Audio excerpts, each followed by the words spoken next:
Chers amis, bonjour. Tous les conseillers presbytéraux ont reçu il y a quelques jours ce document qui s'intitule « Mission de l'Église et ministère ».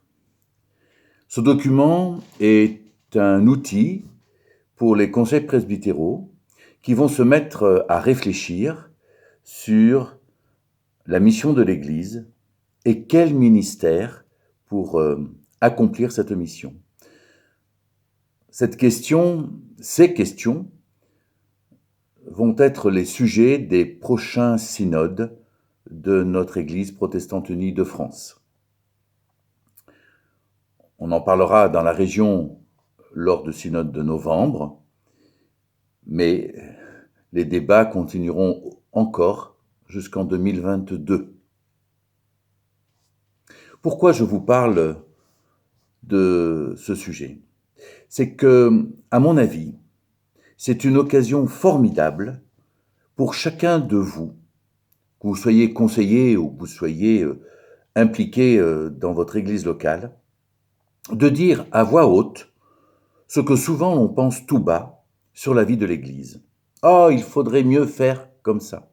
Oh, et puis ce serait tellement mieux si c'était comme ça. » Il faut, chers amis, faire entendre les décalages qui peuvent exister entre des lieux dynamiques, ayant un rayonnement indéniable là où ils sont implantés, et puis ces lieux d'église où la vie est plus difficile, où il y a de moins en moins de monde. Oui, notre église n'est pas égale partout. Et dans notre région, il y a ce qu'on appelle, entre guillemets, les grandes paroisses. Et bien souvent, j'entends « Mais monsieur le président, vous savez, ici, c'est une petite paroisse. » Alors que l'on soit une grande paroisse ou une petite paroisse, ouvrez les débats. Je le répète, dites tout haut ce que vous pensez souvent tout bas.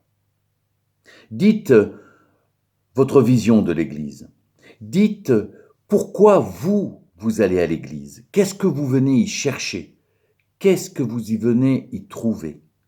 Et qu'est-ce que vous n'y trouvez pas et que vous aimeriez y trouver? Parlez aussi des ministres, des pasteurs, de leur formation, de leur implication dans leur travail. Et puis, est-ce que les pasteurs, dans leur travail, aujourd'hui, répondent à vos besoins? Ou alors répondent à des demandes que vous entendez et que malheureusement, mes collègues n'arrivent pas à répondre parce qu'ils n'ont pas le temps ou peut-être ils n'ont pas la formation pour répondre à ces demandes.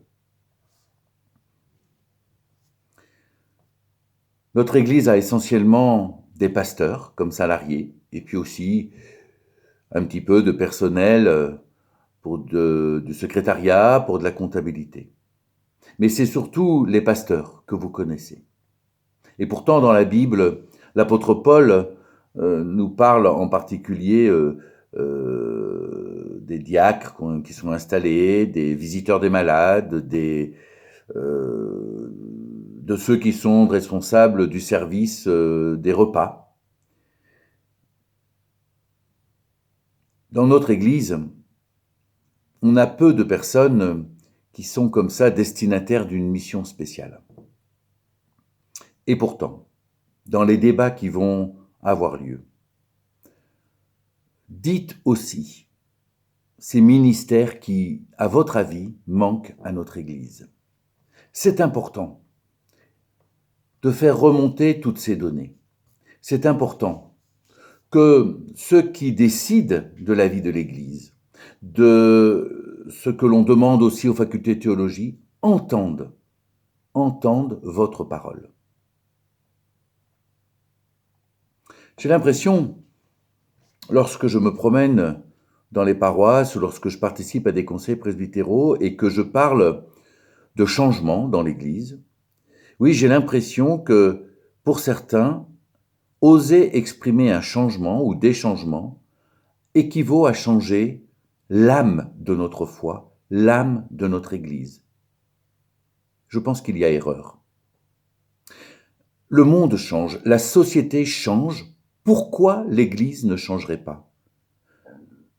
Pourquoi l'Église ne changerait pas des habitudes, des façons d'être, des façons de faire? Bien sûr, je l'entends, nous sommes une Église de la parole. C'est vrai. Et je le crois profondément que c'est la parole qui donne la vie, comme on peut le lire dans le livre de la Genèse, au tout début. Dieu dit, et les choses sont créées.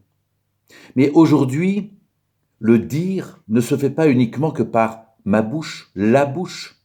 Le dire se fait aussi par l'ouïe, se fait aussi par le visuel. Le monde change. Et c'est pas parce que le monde change que nous devons rester toujours, entre guillemets, à la remorque. Alors, chers amis, n'ayons pas peur. N'ayons pas peur de dire ce qui va et ce qui ne va pas, ce que nous aimerions changer.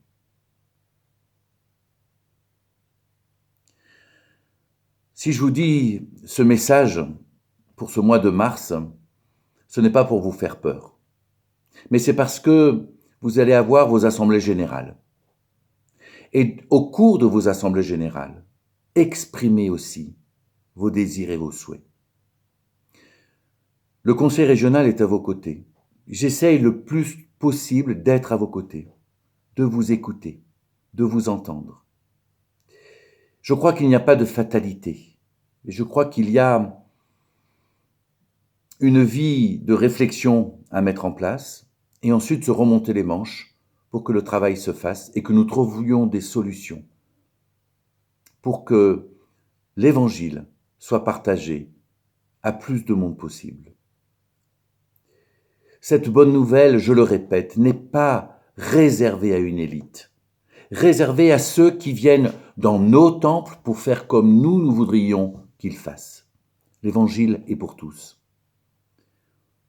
Je ne dis pas qu'il ne faut pas que les personnes qui ne connaissent pas ne viennent pas dans nos temples, mais je dis aussi que nous devons peut-être sortir de nos temples